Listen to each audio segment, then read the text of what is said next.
जय भारत जय संविधान। साथियों, आज गुड़गांव सेक्टर 4 में अचानक मुलाकात होती है। हमारे एक साथी पत्रकार हैं, पूरा परिचय कराता हूँ। चतुर्दिशा टाइम्स के नाम से ये, और पाखंड तो बिल्कुल नहीं चलता उसमें, तो पूरा परिचय लेते हैं जी। मेरा नाम विमल वर्मा है। विमल वर्मा जी जी। अच्छा। और पिछले 16 सालों से मैं चतुर्दिशा टाइम्स चला रहा हूँ जी। और पूरे भारत में एकमात्र जो हमने अपनी खुद की प्रेस लगाई नोएडा के अंदर, किसी भी पत्रकार साथी को जो मिशन मूवमेंट से जुड़ा हुआ है, मेरी तरफ से जितनी सहयोग चाहिए उसको मिलेगा। फिर क्या बात है जी। मतलब चलिए, बहुत अच्छी बात है। ये कह रहे हैं कि इनको मतलब रिपोर्टर के तौर पे जुड़ रिपोर्टर के तौर पे भी जुड़ सकते हैं। अगर किसी का अपना अखबार चलता है, किसी को कोई सलाह मशवरा चाहिए, तो हो सकता है कि शायद मैंने सुना है खुद की प्रिंटिंग प्रेस भी है। हाँ, खुद की प्रिंटिंग प्रेस है। तो मतलब हमारी कम्युनिटी में, शेड्यूल कास्ट कम्युनिटी में ये पहली प्रेस पूरे भारत इंडिया में, पूरे भारत स्टेट में? नहीं, पूरे भारत में, पूरे इंडिया में हमारी कम्युनिटी के शेड्यूल कास्ट शख्सियत की ये पहली प्रिंटिंग प्रेस है। और पाखंड इस अखबार में, चतुर्दिशा टाइम में, जैसा कि नाम पर ना जाइएगा, चतुर्दिशा टाइम्स जो टाइटल है उस पर पाखंड बिल्कुल नहीं छपता, बिल्कुल, और ना छपेगा कभी, ना कभी छपेगा। हाँ, क्योंकि हम संघर्ष किया आपने इसको चलाने के लिए। इसके लिए सर बाधाएं ये लगाइए कि बाधाएं आई हैं। अब तक भी बाधाओं का हम सामना कर रहे हैं। 8 बार जानलेवा हमले हो चुके हैं। 2 बार गाड़ी मतलब ऊपर ट्रक चढ़ा दिए गए।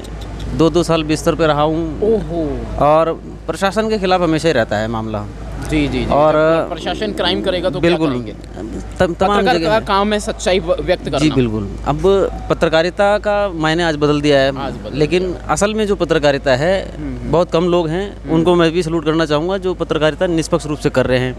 भारत को भारत बनाने के लिए जो काम कर रहा है, मैं उसे सलूट करता हूँ। आज के टाइम में गोदी मीडिया अपनी एक भूमिका निभा रहा है, बच्चों को भी दिशाहीन कर रहा है। और आज से नहीं कर रहा, लगातार बहुत वर्षों से कर रहा है। ज्योतिष दिखाता है, पाखंड दिखाता है, आडंबर दिखाता है। अभी यहाँ मंच पर बात भी हुई थी, बहुत अच्छी बात कही थी कि जो ये वैज्ञानिकों का क्रेडिट बीजेपी पार्टी बटोर के लिए गई। बिल्कुल बड़ी शर्मनाक बात है। गरिमा भूल जाता है अपनी, और सारी दुनिया उन्हें सपोर्ट कर रही है क्योंकि वो स्ट्रीम मीडिया, गोदी मीडिया में आकर के इस काम को अंजाम दे रहे हैं। देखिए, मैं इसमें बिल्कुल खुल्लम खुल्ला एक बात कहना चाहूँगा। यदि देश में मतदान से कोई प्रधानमंत्री बनता, शाबाश, बहुत बढ़िया, बहुत बढ़िया, बहुत। तो फिर वो व्यक्ति जनता की दुख को समझता, उनकी समस्याओं को समझता और उसके निदान के लिए काम करता। लेकिन जिस व्यक्ति ने मशीन को हैक करा करके प्रधानमंत्री पद पाया हो, या सरकार में इस तरीके के लोग आ गए हों, वो जनता की बात न कभी सुनेंगे और ना ही सुनना चाहेंगे, क्योंकि उनका अपना एक मैनिफेस्टो है, अपना एजेंडा है। से लाने वाली बिल्कुल निश्चित तौर पर को खत्म किया जा रहा है। निश्चित तौर पर ये हिंदू देवी देवताओं के चित्र छापे जा रहे हैं। निश्चित तौर पर बाबा साहेब के त्याग और परिश्रम, माता रमाबाई अम्बेडकर, त्याग मूर्ति माता जी का सब कुछ भूलते जा रहे हैं। ये लोग भूलते नहीं जा रहे हैं, उनको सब कुछ मालूम है, लेकिन उसको ये इग्नोर कर रहे हैं। उद्देश्य क्या है? उद्देश्य एक ही है, इस राष्ट्र को हिंदू राष्ट्र बना के मनुस्मृति के तहत गुलाम बनाना। यूसीसी भी उसी का एक मॉडर्न, बिल्कुल, बहुत सारे, जितने आप ये देखिएगा कि जितने भी इन्होंने कानून बनाए हैं, सारे के सारे जन विरोधी हैं, किसान विरोधी हैं, दलित विरोधी हैं, अल्पसंख्यक विरोधी हैं। बिल्कुल सही कह रहे हैं। अब जो भी कानून ये बना रहे हैं, सारे विरोधी कानून हैं, उसके बावजूद भी आवाज़ नहीं उठा रहे हैं। कुछ लोग बोलते हैं ना कि भाई इतनी सारी पार्टियां आवाज़ नहीं उठा रही हैं। क्यों उठाएंगी? क्योंकि अब आप इस देश के अंदर, देश 1947 में आज़ाद हुआ, लेकिन वो आज़ादी किसको मिली? जिनको मिलनी चाहिए थी, जिनको मिलनी चाहिए थी, आम आदमी को, इस देश के नागरिक को मिलनी चाहिए थी। इस देश के नागरिक को तो आज़ादी आज भी नहीं मिली। वो संघर्ष कर रहा है, आज भी वो जूझ रहा है, महंगाई से जूझ रहा है, बेरोजगारी से जूझ रहा है। अहिंसावादी कहा जाता है। और नारी का मतलब, नारी को कन्हैया कुमार जी एक खुले मन से कह रहे हैं कि नारी का जो उत्थान किया है वो गांधी ने किया है, हमारे बहुजन महापुरुषों का उसमें कोई नहीं। तो महिलाओं के उत्थान के लिए गांधी जी ने कौन सा आंदोलन चलाया, मुझे एक बताओ, एक बता दीजिए आप। कन्हैया कुमार जी तो भाषण दे रहे हैं। नहीं, कन्हैया कुमार जी भाषण दें, कन्हैया कुमार जी खुद स्वयं ब्राह्मण हैं, और वे ब्राह्मण हैं, तो वो ब्राह्मणवादी व्यवस्था के बाहर थोड़ी जा पाएंगे। बेशक से वो दलितों का वोट लेने के लिए अच्छी बातें बोलते हैं। गांधी जी इतने ही महान थे, गांधी राष्ट्रपिता थे, तो इस देश में पॉपुलेशन जो नहीं, कुछ लोगों के राष्ट्रपिता है, कुछ लोगों के राष्ट्रपिता हो सकते हैं, वो देश के राष्ट्रपिता नहीं है।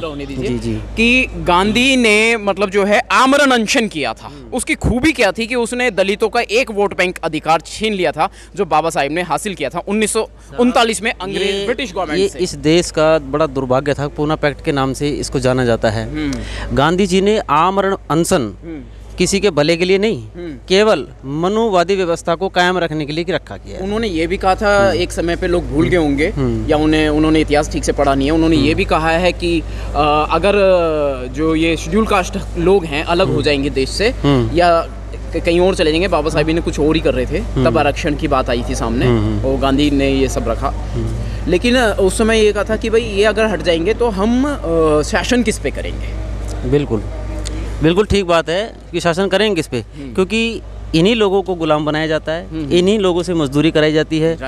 आज सड़कें बनाने के लिए किसी को याद किया जाता है, या जो सड़कें बनाते हैं, जो मेहनत कश हैं, जो मजदूरी करते हैं, वो सारे के सारे लोग SC ST OBC में ही आते हैं। जी, एक बात और मैं करना चाहूँगा, नूहू, मेवात और मणिपुर, ये जो तीनों जगहों पे दंगे हुए हैं और देश भर में दुनिया भर का क्राइम शेड्यूल कास्ट कम्युनिटी पे हो रहा है, तो क्या प्रधानमंत्री इसको रोक नहीं सकता? उनके पास इतनी पावर नहीं है या सर?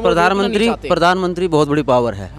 प्रधानमंत्री लेवल से भी बहुत नीचे लेवल पर इसको पूरी तरीके से इसको रोका जा सकता था। इसको प्रदेश की सरकार ही रोक लेती है, अपने स्तर पर जिला लेवल पर भी रोक सकते हैं। नहीं रोक सकते, उनको आदेश है। का जो है मुख्यमंत्री नहीं रोक पाया मणिपुर। मुख्यमंत्री कौन है आप ये देखिएगा, वहाँ पर सरकार बीजेपी की सरकार है, मुख्यमंत्री बीजेपी का है।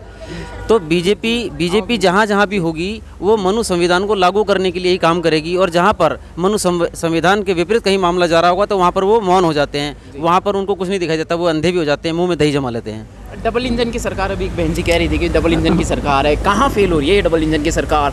डबल इंजन की सरकार फेल कहाँ हो रही है सर? वो तो कहीं फेल नहीं हो रही है, वो मनु संविधान लागू करने के लिए हर जगह कामयाब है। अरे वाह, क्या बात जी।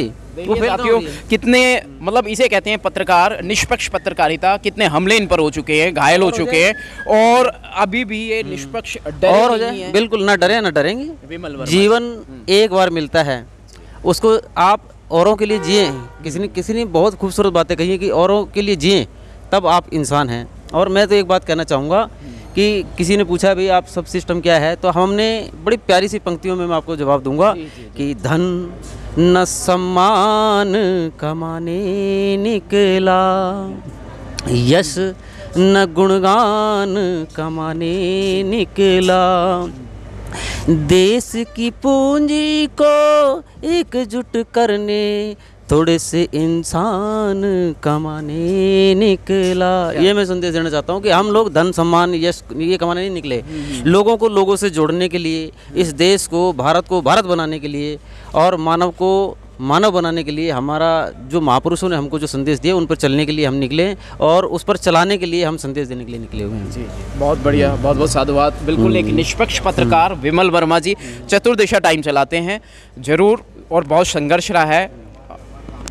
जी। बहुत बहुत आपके श्रोताओं को भी मेरा नमस्कार।